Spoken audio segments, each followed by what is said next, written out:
La enciclopedia y hay una regla que no está mal: separar el legislativo, el ejecutivo y el judicial.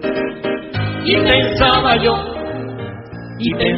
yo que en mi tierra de alguna forma la antigua norma se quebrantó. Bueno, buenas tardes a todas y a todos.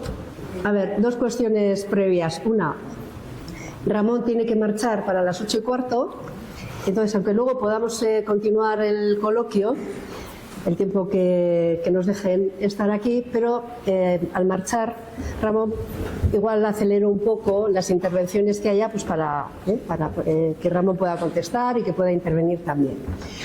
Esto por un lado. Por otro lado, comentaros que, como siempre, ya sabéis que el coloquio va a ser grabado. Dentro de unos pocos días lo colgaremos en YouTube para las personas que no hayan podido venir o para las personas que quieran volver a escuchar el coloquio de hoy. Entonces, bueno, creo que es algo importante y que gusta en general. Bueno, como sabéis, pasado mañana, 6 de diciembre, será el 47 aniversario de la Constitución española. Desde la Asociación Eusko Federalistak, Federalistas Vascos UEF, hemos organizado este coloquio sobre la Constitución de 1978, defensa y reformas federales, que vamos a llevar a cabo con Ramón Jáuregui y con Alberto López Basaguren. Creo, bueno, imagino que todas las personas aquí presentes les conocéis, pero permitidme presentarles. Ramón Jáuregui, buenas tardes. Buenas tardes. Persona muy conocida en el mundo de la política, con importantes responsabilidades, entre otras como parlamentario, por ejemplo, en la primera legislatura del Parlamento Vasco. Fue vicelehendakari y posteriormente consejero de Justicia del Gobierno vasco, ministro de la Presidencia de España, diputado en el Parlamento Europeo del 2014 al 2019, además de autor de un gran número de publicaciones. Te reconocemos tu gran capacidad de reflexión y tu discurso claro, valiente y enriquecedor. Muchas gracias. Bienvenido, Ramón. Muchas gracias. Alberto López Basaguren. Buenas tardes, Alberto. Catedrático de Derecho Constitucional de la Universidad del País Vasco y uno de los principales impulsores y hoy presidente de Eusko Federalistak, Federalistas del País Vasco, UEF. Está considerado como uno de los mayores expertos de España en federalismo y en los procesos de Quebec y Escocia.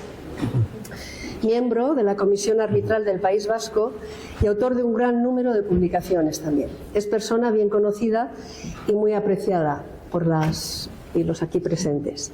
En 2018, Alberto López Basaguren fue nombrado miembro del grupo de expertos del Parlamento Vasco para actualizar y elaborar el texto articulado para la actualización del autogobierno vasco. Tarea que terminó año y medio más tarde, sin consenso en el seno del grupo de trabajo. Vamos a dar en primer lugar la palabra a Ramón Jáuregui, posteriormente a Alberto López Basaguren, y finalizaremos, como os he comentado al principio, con un coloquio entre quien desee participar. Gracias por estar aquí. Cuando quiera, Ramón. Muchas gracias, Nieves. Es encantado. No sé si se me está escuchando o tengo que acercarme a esto. No, si yo tengo aquí puesto. Esto se oye mejor, sí.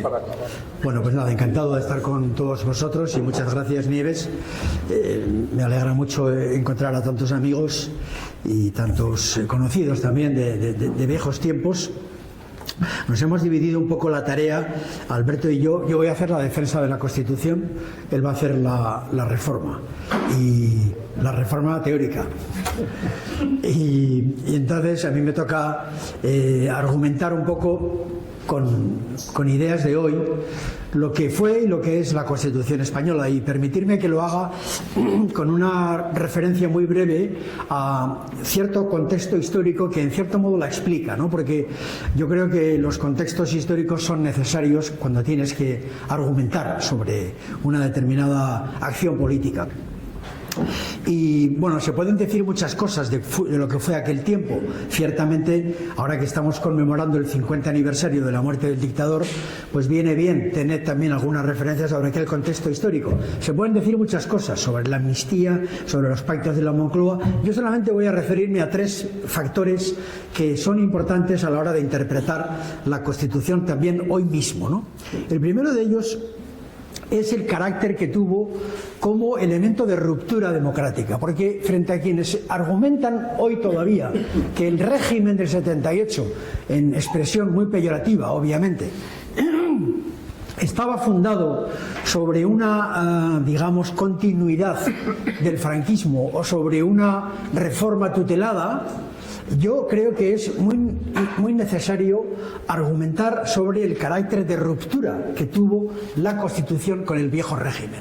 Y me basta para razonarlo recordar que cuando en el año 77, después de las primeras elecciones democráticas, junio del 77, las Cortes se constituyeron, las primeras Cortes se constituyeron, Suárez tenía una pretensión reformista. Es decir, hubo una pretensión que conectaba con la ley de reforma política que dio lugar a la convocatoria electoral de junio del 77, pero Suárez tenía una pretensión reformista con las viejas leyes del régimen que él pretendía no, digamos, romper bruscamente porque tenía muchas resistencias en el propio movimiento nacional, pero los partidos de la oposición democrática se plantan en el mes de septiembre del 77 y le dicen no, estas Cortes son constituyentes. Estas Cortes que se acaban de nombrar y que acaba de elegir el pueblo soberanamente tienen que hacer la Constitución, tienen que someterla a referéndum, el pueblo español tiene que aprobarla y estas Cortes tienen que disolverse y elegir en un nuevo proceso democrático basado en la Constitución el acto fundacional de la democracia. Y es lo que ocurrió. Y esto se olvida, pero verdaderamente la ruptura se produce cuando Suárez no tiene más remedio que aceptar que esas Cortes son constituyentes. Y ciertamente son las Cortes del 77 las que en un año elaboran el texto constitucional. Por tanto, primera idea que me parece necesario decir, la Constitución fue la gran ruptura con el régimen franquista. El segundo factor que conviene señalar es un poco el espíritu. Se alega mucho en estos tiempos que había un espíritu de consenso, es verdad, había, digamos, una voluntad de consenso. A mí me suele gustar recordar que aquel espíritu en gran parte surgía de una convicción que teníamos, que era la de que había que construir una España para todos y que era imprescindible superar las dos Españas, ¿no? Porque las dos Españas existían, y aprovecho para decirlo, y existen. Es decir, que realmente no podíamos dejar de reconocer que el pluralismo democrático, bien entendido, era la exigencia de reconocer al otro y a la otredad y constituir un sistema político sobre la base de ese reconocimiento que dialoga con el otro y que construye sobre la base del consenso con él. El espíritu de aquel pacto en gran parte estaba inspirado en los padres fundadores de la Unión Europea. No hay que olvidar la experiencia histórica de los primeros años 50, finales de los 40, cuando los llamados padres fundadores de la Unión Europea fueron capaces de reconstruir ya no una, sino, digamos, las muchas Europas que existían allí, y por supuesto las dos, Alemania y el resto, ¿no?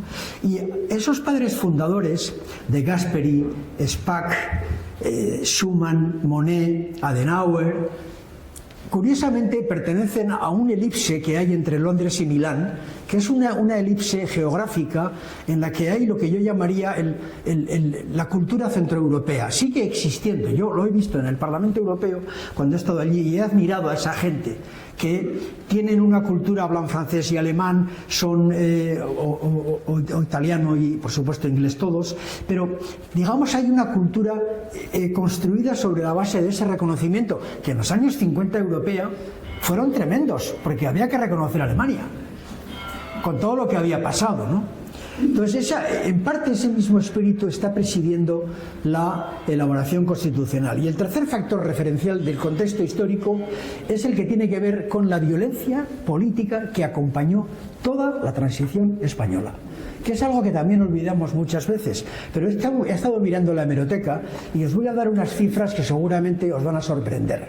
Entre el año 76 y el año 82, si contemplamos la violencia política en ese periodo, se producen 630 asesinatos.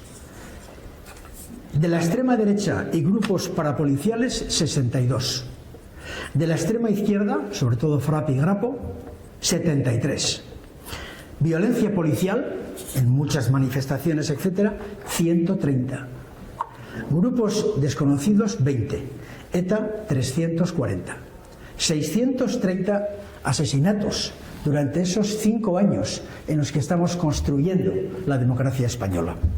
Muy particularmente la Semana Negra de enero del 77, que conviene recordarla: Oriol, Bella Excusa, el secuestro y los atentados contra los abogados de Atocha, y creo que merece la pena recordarlo, la extraordinaria manifestación pacífica del Partido Comunista a raíz de aquellos asesinatos, que en cierto modo jalonan la legalización posterior del PC en la Semana Santa de ese año 77. Mirando la enciclopedia y hay una regla que no está mal: separar el legislativo, el ejecutivo y el judicial. Y pensaba yo que en mi tierra de alguna forma la antigua norma se quebrantó, y el segundo acallo al primero, amarro al tercero.